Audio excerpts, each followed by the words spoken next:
I have a grandson. I have actually five of them, six grandchildren, and recently the baby of the bunch, one of the babies, was with his cousins and me, and we were hanging out. And at one point, one 8-year-old said to this little 8-year-old something that was silly and fun, and I was there to witness it. And the young one that I'm speaking of, the sensitive one, said, "Hey, that's bullying. That hurts my feelings." And I said, "Whoa, that's not bullying. He was just joking, but it hurt my feelings. And so he has to stop." And so I had to go on to this big discussion. Of course, he's the baby of his mother's four children. And all of you moms out there know we baby the baby. But I said to him, "Buddy, that's not bullying." And of course, he argued with me back and forth. And I had to have a conversation with my daughter, who doesn't mean she's necessarily changed my perspective yet. But I did say, "Hey, don't go teaching your child that some things are factual when they're not. Just because someone feels bullied doesn't mean that they are bullied. Just because someone feels sensitive doesn't mean the people are in fact hurting or attacking."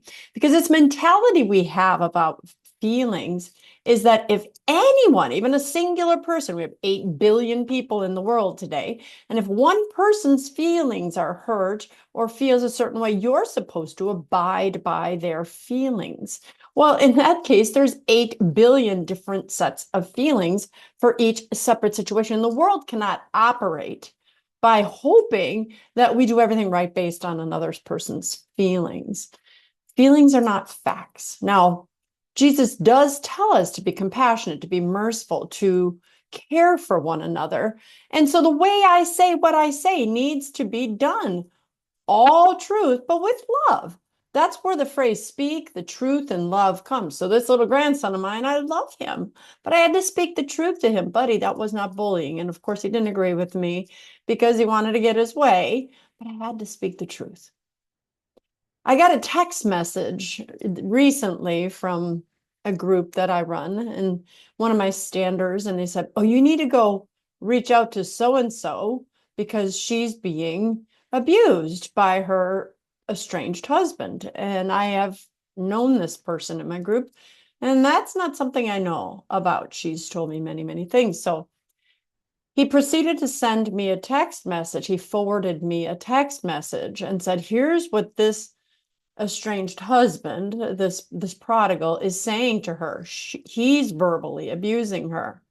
And I read the text message he was sending to her, and I realized he was just being a big jerk. He was using mean language. He was calling names. He was insulting. "If you don't do this, then I'm gonna do that, and you're ugly," and whatever.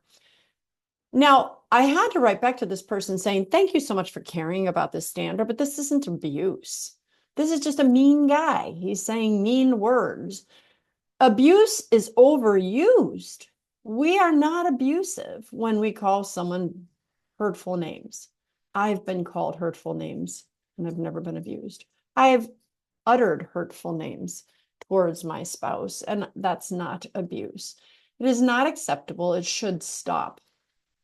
But we have to speak truth, because what it does in essence is those people that are, and we've got a whole generation now of this, those people who truly are being abused, it's minimizing what they're going through. There are actual people being hit and hurt and actually verbally threatened. "If you go to your mother's house, I will track you down and I will kill you." Now, there's a difference, because that's threat. And threat can be violent in that way. But we have really gone too far. What people have tried to hijack language. The idea of saying verbal abuse is a new term. Uh, Verbal abuse, emotional abuse, physical abuse.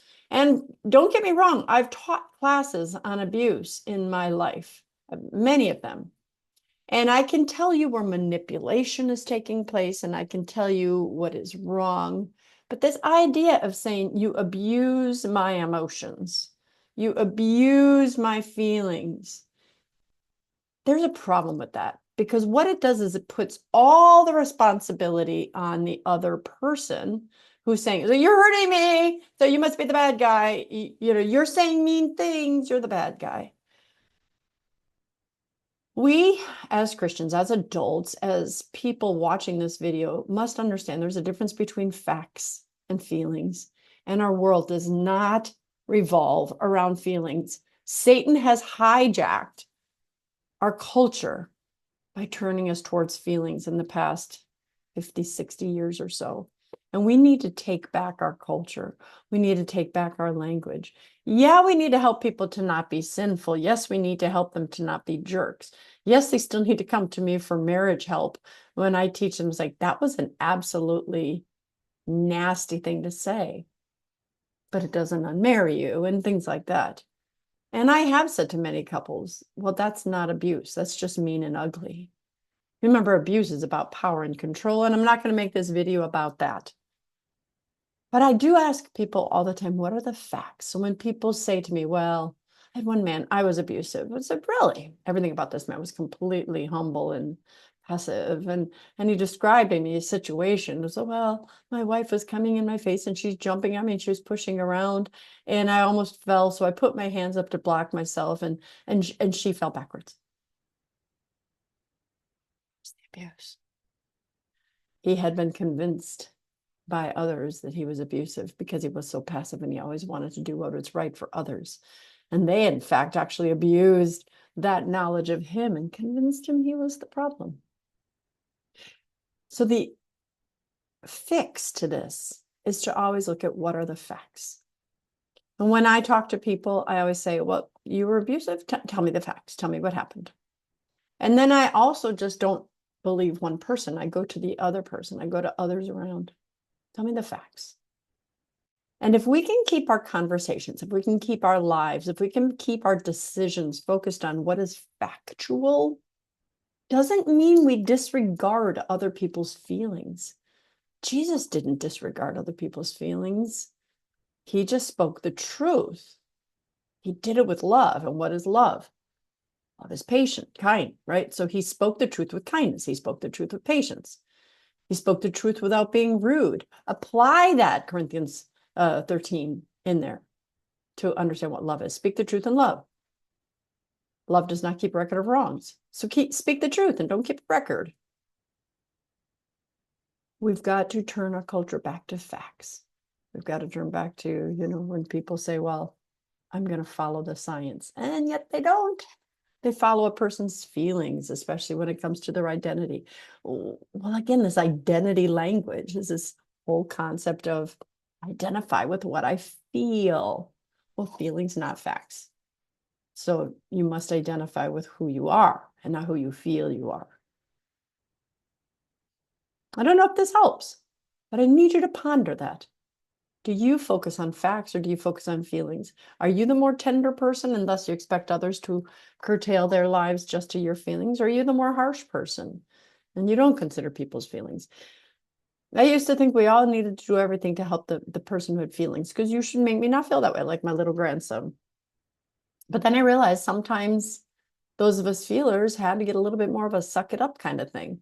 Someone saying something that hurts doesn't mean they're trying to be harsh. It means maybe you need to hear it and it doesn't feel good. So I'd love to know your thoughts. I'm Dr. Christine Bacon. Thanks for listening to this Bacon Bit. And as always, remember to live your life sunny side up.